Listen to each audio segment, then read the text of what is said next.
সুপ্রিয় দর্শক, হঠাৎ করে আওয়ামী লীগ নামটি আবার সবার মুখে মুখে। গত কয়েকদিনের রাজনৈতিক অঙ্গনে একের পর এক এমন সব ঘটনা ঘটেছে যা পুরো দেশের রাজনৈতিক সমীকরণকে নতুন করে লিখতে বাধ্য করছে। আওয়ামী লীগের দলীয় কার্যালয় খুলছে বিভিন্ন জায়গায়। যে দলটি মানুষ ভেবেছিল শেষ হয়ে গেছে, সেই দলটি আবার নতুন করে মাথা তুলে দাঁড়ানোর চেষ্টা করছে।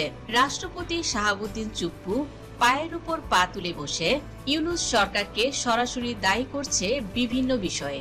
অপরদিকে তারেক রহমানকে নিয়ে কটাক্ষ করছেন। এই দৃশ্যগুলো দেখে আওয়ামী লীগের সমর্থকেরা খুশিতে আটখানা, কিন্তু এই খুশির আড়ালে যে ভয়ঙ্কর বাস্তবতা তৈরি হচ্ছে সেটা নিয়ে কেউ টু শব্দটি করছে না। বরিশাল জেলার আওয়ামী লীগের সাধারণ সম্পাদক, সাবেক দুইবারের এমপি, তিনি জামিনে মুক্তি পেয়েছেন। এই খবরটা যখন বাতাসে ছড়িয়ে পড়েছে তখন রাজনীতির মাঠে একটা আলোড়ন তৈরি হয়েছে। তবে জামিন হওয়া মানে যে চূড়ান্ত মুক্তি সেটা বলা যাচ্ছে না, কারণ এদেশের বিচার ব্যবস্থায় একটা অদ্ভুত নিয়ম চালু রয়েছে।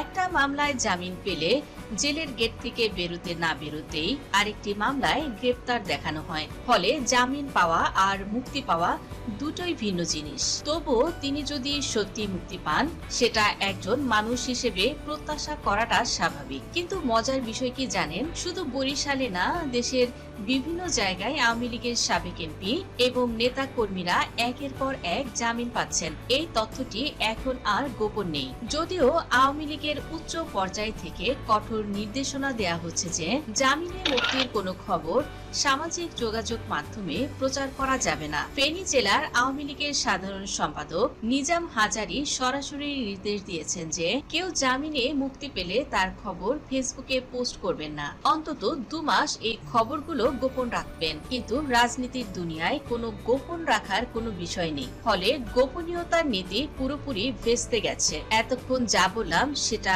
গল্পের একটা দিক মাত্র। তো যে খবরটি পুরো দেশকে নাড়িয়ে দেওয়ার কথা ছিল, সেই খবরটি অনেকটাই চাপা পড়ে গেছে। নড়াইলে আওয়ামী লীগের একজন ইউপি চেয়ারম্যান খায়রুজ্জামান ওরফে খায়ের বিএনপির 4 জন নেতাকর্মীকে পেয়ে হত্যা করেছে। ঘটনার সময়টা ছিল ভোর রাতে। ভুক্তভোগীরা সেরি খাচ্ছিলেন, ঠিক সেই মুহূর্তে আক্রমণ করা হয়। এই খবরটি পুরো জাতিকে ক্ষুব্ধ করার কথা ছিল। সেখানে একটি ভিন্ন প্রতিক্রিয়া দেখা গেছে। অনেকে বিষয়টি স্বাভাবিকভাবে নিচ্ছেন, কেউ কেউ আবার খুশিও প্রকাশ করছেন। প্রশ্ন হলো কেন 4টি মানুষের মৃত্যু কাউকে বিচলিত করলো না? এই প্রশ্নের উত্তরগুলোর মধ্যে লুকিয়ে রয়েছে বাংলাদেশের রাজনীতির সবচেয়ে অন্ধকার অধ্যায়। নিজেদের নেতাকর্মীরা মার খাচ্ছে, রক্ত ঝরছে, প্রাণ যাচ্ছে, অথচ দল হিসেবে বিএনপি নীরব। এই নীরবতা কি ভয়ের নাকি কৌশলের, নাকি এর পেছনে লুকিয়ে আছে অন্য ঘটনা? দেশের বিভিন্ন প্রান্তে এখন বিএনপি নেতাকর্মীরা আওয়ামী লীগের হাতে মার খাওয়া শুরু করেছে। এটি কোনো বিচ্ছিন্ন ঘটনা নয়, এটা একটা প্যাটার্ন তৈরি করেছে এবং এই প্যাটার্নই আগামী দিনের রাজনীতিতে আরো ভয়াবহ আকার ধারণ করবে। তো এখন যদি বর্তমান পরিস্থিতিটা বিশ্লেষণ করা যায়, তাহলে পুরো বিষয়টা পরিষ্কার হয়ে যায়। নড়াইল, পিরোজপুর এবং দেশের অন্যান্য জায়গায় আওয়ামী লীগ কেন বিএনপিকে মারছে? কারণটা হচ্ছে সরাসরি স্বার্থ সম্পর্কিত। 5ই আগস্ট পরবর্তী সময়ে বিএনপির স্থায়ী নেতা কর্মীরা সেই সময় আওয়ামী লীগের নেতাদের দোকান দখল করেছে, মাছের ঘের দখল করেছে, বাগান দখল করেছে, মিথ্যা মামলা দিয়ে জেলে পাঠিয়েছে, জমি জমাও দখল করেছে। এগুলো সবই স্বার্থ সংশ্লিষ্ট বিষয়। এবং এখন যখন আওয়ামী লীগ একটু স্বস্তি ফিরে পাচ্ছে, জামিনে মুক্তি পাচ্ছে, তখন তারা ঠিক সেই হিসাবগুলোই চুকাতে চাইছে। তুই আমার দোকান দখল করেছিস না, এবার দেখ। তুই আমার বাগান নিয়ে গেছিস না, এবার বোঝ। এই হচ্ছে রাজনীতির মাঠের আসল হিসাব। এখন প্রশ্ন আসে, জামায়াত শিবিরের সাথে এই সংঘাতগুলো কেন হচ্ছে না? জামায়াতের নেতা কর্মীরা তো আওয়ামী লীগের কারো দোকান কখনোই দখল করেনি, কারো বাগান দখল করেনি, কারো মাছের ঘেরও দখল করেনি, কাউকে মিথ্যা মামলায়ও ফাঁসাতে যায়নি।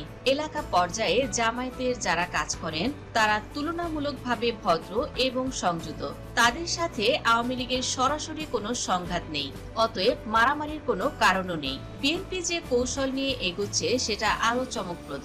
বিএনপির থিওরি হচ্ছে আওয়ামী লীগকে একটু জায়গা দাও, আওয়ামী লীগকে একটু নরমালাইজড করো, জামিনও দাও, আর আওয়ামী লীগ জামায়াত পরস্পরকে মারুক, আমরা নির্বিঘ্নে দেশ চালাই। কিন্তু এই থিওরি পুরোপুরি অবসার্ড।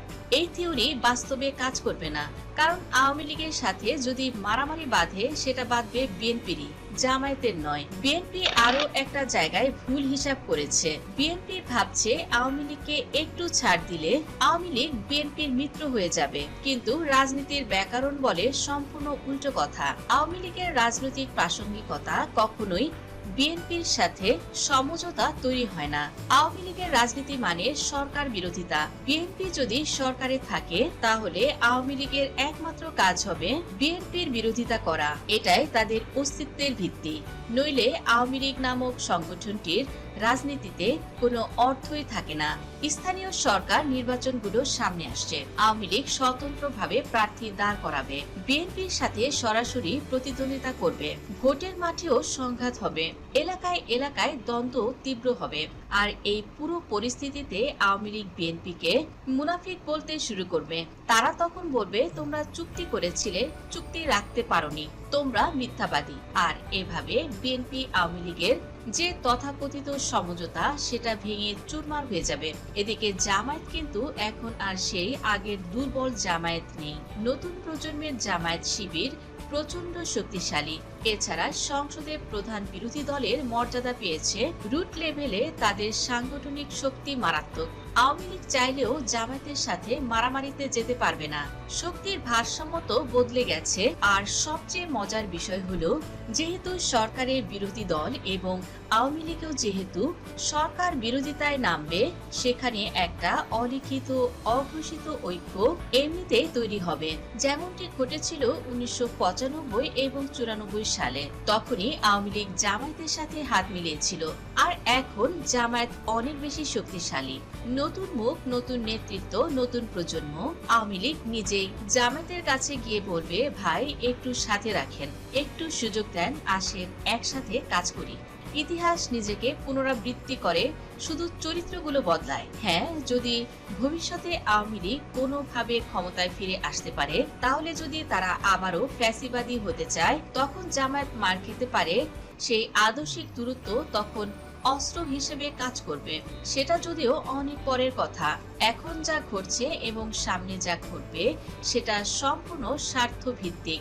এই সংঘাতে একমাত্র ক্ষতিগ্রস্ত হবে বিএনপি। দৃশ্যপট যা দাঁড়াচ্ছে তা হলো, আওয়ামী লীগ অফিস খুলবে, জামিনে মুক্তি পাবে, ধীরে ধীরে শক্তিও সঞ্চয় করবে। বিএনপি মার খাবে, স্থানীয় পর্যায়ে রক্তক্ষরণ হবে, সংঘাতও বাড়বে। আর জামায়াত শিবির নিরাপদ দূরত্বে থেকে পুরো পরিস্থিতির সুফল ভোগ করবে। জামায়াত শিবিরের লোকজনের জন্য এই মুহূর্তে টেনশনের কিছু নেই। আওয়ামী লীগ অফিস খুললে ভাঙতে যাওয়ারও তাদের কোনো প্রয়োজন নেই, বরং এর পেছনে আওয়ামী লীগকে রাখলে ভবিষ্যতে সেটা কাজে লাগবে। রাজনীতির এই ত্রিমুখী খেলায় শেষ পর্যন্ত কে জিতবে, সেটা এখন সময় উত্তর দেবে। সামনের দিনগুলো বাংলাদেশের রাজনীতির জন্য অত্যন্ত উত্তাল হতে যাচ্ছে। তো বন্ধুরা, রাজনীতিতে হঠাৎ আওয়ামী লীগের যে উত্থান, এ প্রসঙ্গে আপনার মতামত কি? কমেন্টের মাধ্যমে জানিয়ে দিন। ভিডিওটি ভালো লাগলে লাইক, কমেন্ট, শেয়ার করুন এবং ইনফরমেটিভ ভিডিওর জন্য সাবস্ক্রাইব করুন রিপোর্টার জেসিকা। ধন্যবাদ দর্শক সম্পূর্ণ ভিডিওটি দেখার জন্য।